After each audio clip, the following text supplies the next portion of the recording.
Frank Isola from the New York Daily News, Sirius XM NBA Radio, and one of the stars of Around the Horn, kind enough to join us here. That's a big business card you got there. Look at you. I just had a son graduate college. A daughter's in college. I need all the jobs I can get. Best job that you have. If I said you could only do one of these, Around the Horn, New York Daily News. Well, I'm going to say Around the Horn because it pays the most. Oh, it does? Now, do you get paid per appearance on Around the Horn? Yeah. Okay. Do you get paid any extra if you win? No, unfortunately not. But that's what everybody do? asks. I'm like the lefty reliever who pitches the 6th and 7th inning. I just want the appearances. It's not based on the wins. You could win your 20 games. Let me just have the most appearances on the year. Now, Kalishaw got in trouble because he said he tanked a show to get out early one day. Yeah. Yeah. I would tank because I didn't have anything good to say at the end of the show when you have your FaceTime. Oh, okay. But there have been times when I really wanted to win and I thought I've had a good FaceTime. And then Tony, if you look, I think because I'm in the studio in New York and Tony thinks that, he and I are too much alike for whatever reason, even though he's a lot younger than me, I think he picks on me the most and I lose the most. Because I think the other people, and when you have a bunch of newspaper people, newspaper people are the biggest babies out of everybody. We criticize the most, but when we get criticized, we're the biggest babies. So everyone, a lot of the ex-newspaper people, they're all worried about winning. So then they're always thinking there's a conspiracy. Tony likes Frank because he's in the studio. So you got that whole dynamic working. Who would be the highest paid guy on Around the Horn if we had a salary cap there? You mean an open draft? All right. Open draft first pick. Who's going to... Bomani and Pablo are off it because they have their own show. Yeah, so they got high noon. Okay. Yeah, so they would have been free agents moving to another show. So number one. Give me some names here then. Well, Woody Page. Well, yeah, he's been around the longest. Yeah, he's been around the horn. Yeah, we should put him on the veteran minimum though, right? At this stage. Because usually guys on the veteran minimum, they could still do the job, but they still, they're not as... Well, I don't want to say this word. He's been around longer, so we know that he wants to stay, so we could probably... He's like Carmelo Anthony. Well, we can get him on the veteran minimum. You should have like an assisted living around the horn, I think. I think then that's what we need to do with Woody. Well, Tony's got all the energy. He's the one that keeps everybody up. Tony would make the most as the host, I would think. All right. But as far as... Who's on there a lot? Mina Kimes is, kind of emerging. Jackie McMullen is, veteran, reliable. I would say Mina Kimes right now. Yeah. She would be the free agent that everyone would want, and she would get the max deal. Yeah. Yeah, she's smart. She's young. She's got the whole package working. Went to Yale, so she's had a tough life, as you can tell. Does she remind you that she went to Yale? No, she's not like that at all. Because McLovin went to Dartmouth, and he loves to remind you that he went to Dartmouth. That's not true. Really? You couldn't get into Northwestern. That's where my son went. Just saying. I definitely couldn't get into I Yale. heard Dartmouth. I've never been up there. I heard it's beautiful, though. Yeah, it's gorgeous. Yeah. I went there. Right. Yeah. Well, but Pablo will remind you all that he'll always slip in Harvard. Yeah, of course. Mina does not slip in the Yale comment. Did you know Pablo knew Jeremy Lin? He did. Think about it. They did back-to-back covers of Jeremy Lin. And then the next week was spring training, and the headline was Marlin Sanity. They milked that one 3 times. Back-to-back Jeremy Lin, 3rd time Marlin Sanity. But if you look back on that with Jeremy Lin, the competitiveness with Carmelo and Jeremy Lin, it felt like it was tangible. Yeah. That all of a sudden, this is Melo's team, and Jeremy Lin became the darling. Yeah. How much friction and did that lead to Melo asking management to get rid of Jeremy Lin? Well, I don't think Carmelo had much to do with them getting rid of him. I don't think the owner was too crazy about it. I think a lot of that had to do with Jeremy didn't play in the series against Miami. Remember, the whole team kind of fell apart. He had the meniscus surgery. But getting back to your point, it's the Patrick Swayze line from Dirty Dancing. Nobody puts Baby in the corner. Nobody puts Melo in the corner. And that a lot of times they were running high pick and roll, and there was Carmelo standing in the corner. He didn't want that. He didn't want that anymore. But that was an exciting time. You wonder how long it could... When they went down to Miami, if you remember, right before the All-Star game, it was almost like Carmelo's buddies, Dwayne Wade and LeBron, wanted to prove a point because they were trapping Jeremy before he can get the ball over midcourt. They wanted to prove a point that game. Well, it's sort of like with Pippen and Jordan when they faced Tony Kukoc in the Olympics. Exactly. But you know what? When Melo came in here, how many years ago was that, Paulie? 3 years ago, maybe? He was delightful. Yeah. And February of 11 he came in. You're talking about Carmelo? No, Oh, tell me came it's in the studio. here. Yeah, Oh, came all right. into the studio. He was He's a delightful. great guy. And I said, you should do more. Yeah. Because I don't know if people, I mean, he's not my favorite player, but I did like him as a person. What is his legacy going to be? Great scorer. Absolutely. Won a lot of gold medals. I think the fact that he's only gotten out of the first round twice will hurt him. And I think one of the things that that you just mentioned, Carmelo was a great guy. He was one of the best guys to deal with. Never got angry at something you had written. Would talk to anybody. Would never be a jerk to a reporter who would just float in for one day. Never. And in a odd kind of way, I think that almost hurt him because he was too nice, and he didn't kind of bring that anger and intensity out onto the court. He loved being in the NBA. He loved playing. Let's hang out. We'll all be buddies. Me, you, LeBron, Dwayne Wade. And I kind of think that hurt him. He was great, and he wanted to get better, but I don't think he had that drive the way Kobe has that drive, LeBron has it. I think that's kind of what separates, same thing with Michael Jordan. It's what separates, the really, really good players from those all-time kind of players. When's the last time you had somebody approach you, confront you with something you wrote? It's probably been a while because I don't think it's like that anymore. I think because of Twitter and things like that. I think, players, they get upset about stuff like that. But now what they'll do is they'll tell someone, maybe it's a PR person or somebody in that area, and then they'll tell you that they're upset, somebody in the organization. But Stephon Marbury once called me up, was upset about that. I had written, he and Kurt Thomas got into a fight in the locker room. And then the Knicks tried to trade him to Cleveland. So I wrote that they tried to settle the feud in the locker room by trading Kurt Thomas. He called me up the next day. I didn't even know that he had my phone number, and just started yelling at me. He told me I better watch my back and all this other nonsense. So when I told Kurt Thomas, he thought it was pretty funny. Did Phil Jackson have an issue with you? Anything you wrote?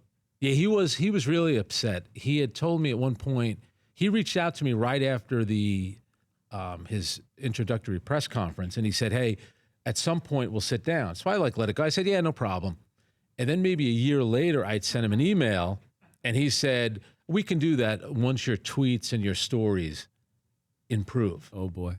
And I said, actually, I say this to everybody, it's the results that affect the coverage. It's not the other way around. The coverage does not impact the results. We're only writing about what's happened. What's happened with the New York Knicks the last 17 years? They have the worst record in the NBA. How do you want to cover that? And the same thing happens this year. The fans have already started in. This has been great. This hiring's been great. This draft pick. Every year, the Knicks fans think that they've won the summer, which is fine to think that way. But we could only base it on history. What does history tell us? They're pretty loyal, patient fan base, right? I think almost too loyal. Yeah. I think in New York, I think the Mets have the best fans because the Met fans has a standard where they say, if you put a good product on the field, we'll go to the games. The Knicks still sell out every game. I know. So in that way, yeah, they have loyal fans, but there's a lot of tourists around, things like that, who go to the games. The Met fan and the Jet fan is, if you don't give us a good product, we're not showing up. Frank Isola from the New York Daily News. He'd gladly give up that job and Sirius XM NBA radio and keep around the horn joining us here. Are the Knicks in play for LeBron at all? I don't know. Would you be shocked at anything LeBron did at this point? I would be shocked if the Knicks would be in play. What about because of David Fizdale, though? That's his guy. Well, I can love you as a coach. That doesn't mean I have to play. I can have a good relationship. You got to look at ownership. I got to look, is Porzingis going to be healthy? Yep, exactly. Is Knox a player? I mean, I don't know what you have on that team. Now, I did think Hornacek did a pretty good job with that team. I thought that they passed the ball. They played hard. Yeah. They wasn't a good team. I think if he signs a 1-year contract, or I should say opts in Cleveland, then he's a free agent next year, then the Knicks would have a chance. Because now you think Porzingis, you'll probably get another lottery pick. Now you can, and they have money next summer. I think right now the Lakers are the team. Even though everything's being floated out, Cleveland, he's going to stay in Cleveland. I think the Lakers are worried about the whole tampering thing. They got in trouble for it last year. There were stories out that the Lakers told their employees, be very careful. Do you think it's an already done deal? He must know already what he's going to do. I think it's either Cleveland or the Lakers. I don't know which one, but his wife, they have the last 2 years, they've looked at schools out there. So it has to be the Lakers or Cleveland. Yeah, I'm thinking, I've been saying all along, I think it's Cleveland. I think he stays one more year just to see sort of how L.A. plays out. if you mention the Knicks, is there another, how's Philly play out too? Yeah. Don't you hope he stays in Cleveland? Yeah. He's from there. Yeah. And at this point, okay, what's his record in the finals? 3-6. 3-6, right? 9 times. 3-6. Yeah. All right, so Michael Jordan was 6-0 in the finals, but those years that he didn't make it to the finals, those count also. Yeah. Like he's getting to the finals every year. That was my argument. Yeah, but then people say, well, it's a watered down East that he's going through to get there. Jordan, the teams he faced. He's got a watered down team that he's taking. Yeah, but he helped water down that team too. Yeah. But absolutely. But do you get? I refuse to get into the argument about LeBron and Michael because until it's done, I just don't know if you can. I don't think it's fair to either one of them because they're different. Their styles are different. LeBron doesn't play like Michael. No. He's a different teammate. I mean, people don't talk about LeBron's actually a good teammate. Yeah. Michael wasn't a great teammate. No. You had to keep up with him, and he would take you to the promised land. Also, the difference was Michael Jordan wanted every North Carolina player on the team, Yes. right? So he wanted Walter Davis on the team, Yeah. and this guy, that guy, and they said, no, we're going to do it. LeBron, I think, has a little bit more say. And then things happen, and then they say, no, LeBron didn't know that Kyrie was going to get traded. Do you really believe that? You really think that they're going to trade Kyrie Irving without LeBron knowing about it? No. Come on. And if it had worked out, I think he would have said, well, you know who thought it was time to make a trade? Also, here's the thing that we always laugh at. Everybody's got sources, but not everybody has sources, Frank. All you have to do nowadays is say, I got a source I'm hearing. Yeah. And we're so loose now. And journalism is not alive and well and kicking in sports. Yeah. How concerned are you of where we are, what it is, and what it means to the fans who are consuming this? I thought a fascinating story was the story in The Ringer, right? The Brian Colangelo thing. Yeah. I don't think that story would have gotten in a newspaper because it was a lot of, conjecture and trying to connect the dots. I get it. Brian Colangelo admitted to having a burner account, which, by the way, I think every general manager has, just to kind of keep tabs on what, people around the league, also media people are saying. Yeah.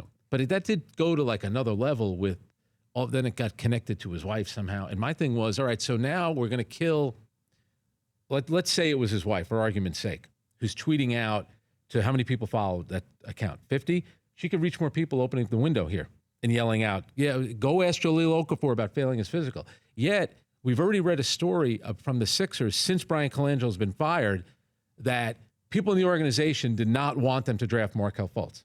How is that story not more damaging than that tweet about Jahlil Okafor? Markelle Fultz is still on the team. So don't you feel bad for Markelle Fultz? How does he feel? Well, there are people in here that don't want me. And clearly the Sixers aren't that concerned with leaks because that got out. Well, somebody had to tip off somebody at the Ringer that there were these burner accounts. Yeah. Because if we didn't even know that they existed, and how many followers did she have? Yeah. So we still don't know who tipped off the Ringer, to bring this story to light. And don't you think this year there's been a lot of stuff floated out there about Kawhi Leonard, a lot of it being sourced? How come the Spurs aren't being investigated about the Kawhi Leonard stuff? The big thing was they leaked out information about Jahlil Okafor failing a physical. You can fail a physical for anything. Coutinho Mobley had a potentially fatal heart condition when he got traded to the Knicks, but he had always signed a waiver. So you can fail him on the physical, blow up the trade, but they passed the physical. So Jahlil Okafor failing a physical is not breaking any HIPAA laws or anything like that. It seemed like that story got a little out of control. But back to your point about sourcing, that was somebody who leaked it to them, obviously gave them pretty good information because Brian Colangelo certainly did have that account. But all you have to do is say, I'm hearing. Yeah. Source is close to me. And nobody can follow up. It's not like we're going to, if you don't tell me your source and you're writing for the New York Times, we're going to put you in prison. Yeah. I'm a hearing. Yeah. And it just feels it's a little lazy. But I would say this too. Let's say in the case of LeBron, that Rich Paul, his agent, talks to people. He knows. And there's enough people around LeBron that tell enough people who, they want to be friendly with certain reporters, so they're going to tell them stuff. So I'd still think a lot of stuff that gets sourced is pretty reliable. The players are always going to deny it. That's the way that they do it. Would LaVar Ball pause, have you pause if you're LeBron James? That Absolutely. If you're going into the Lakers. Absolutely. Do you think Lonzo Ball is on the team if LeBron goes? I don't think so. I think they're going to try to get rid of him. Even though first of all, he played in 52 games, right? He shoots 30% from the field and on threes. It might even be He's closer under 50 from the line. I know. Right? I know. I think. I think he's like 46. And the whole situation with the dad, and at first it was funny. We had him on our show, you laughed. But then as things went on, they told him, please, just tone it down a little bit. Then he came out and killed Luke Walton. Then he's pulling his kids out of school. They're playing over Lithuania. Then he says our kids are going to play together. And I get it. Everyone wanted to give him Father of the Year because he cares about his kids. That's how usually every father is. I think we use better judgment. Do you think it's good judgment that he pulled this kid out of UCLA and now the kid didn't get drafted? Where would you rather be as an 18, 19-year-old? Playing in Lithuania, making, I don't even know what he was making, or hanging on the UCLA campus, playing basketball? Well, we don't know how long he would have had to sit out at UCLA. But I think that he needed a year of structured basketball because high school, if you saw him play in high school, he would be at the other end of the floor. He wasn't even playing defense. And he's shooting as many times as he wanted. And then you go to Lithuania, there's no structure there as well. And I think, he's the third best player in the family. Yeah. He needed structure. And that was the word coming out of high school, that he's not really the NBA guy. So wouldn't multiple years of college basketball help him? He needed I don't know. I think as an 18-year-old, it's a pretty fun time to live your life, be in college at a place like UCLA, playing in the Pac-10. Your brother's playing right down the road at Staples Center. You're in a pretty good situation. I think he went kicking and screaming to Lithuania. Nothing against Lithuania. I don't want to go there as an 18-year-old when I could be at UCLA. But then you have LiAngelo, who's now not going to be able to go to college. Yeah. LaMelo. The young one's LaMelo. LaMelo. Yeah. So now he's another one that could use straw. I watched him play. I watched high school games that they played, not clips. I watched high school games. They need structure. I know. Because their game is really undisciplined. Even now, it's like AAU basketball. You get into bad habits there. And that's part of the problem with these younger kids going into the NBA. They don't have structure. And don't you think the father put a target on the kid? Because he did so much talking. He's going to be Rookie of the Year. He's going to lead them to the championship, this and that. And where he really lost me was all the bravado. My son's going to come out. He's going to be the number one pick. That's great. The minute they lost in the NCAA tournament, he started blaming his teammates. Oh, I know. The father, you don't do that. Why are you blaming like somebody else's, 18, 19? But do you think this is a sign and trade with Cleveland to the Lakers with LeBron? He might do something like that. Because nobody wants to help them out. He doesn't have to help them out. No, but everybody wants money. Yeah. Like I don't think LeBron's going to go. But the Lakers could sign him outright, though. Or he can opt into his contract and do what Chris Paul did last year with the Clippers in Houston. You opt in, you're getting your $30 million, then you're getting traded. So technically a sign and trade. Yes. Yeah. What would you have to give up to get LeBron? If you're the Lakers. Young players and picks. But they don't have picks. I know. So you're going to get Lonzo and Brandon Ingram. Would you do that? I wouldn't do Lonzo Ball. I'll do Brandon Ingram. Well, Cleveland's got Colin Sexton, too. Yeah, exactly. So that's another thing. So if you're not going to get Kuzma and Ingram for LeBron, are you? That's where we're going to start. And then you're probably going to have to take back a bad contract to make it all fit. Somehow Timothy Mozgov will be in the deal.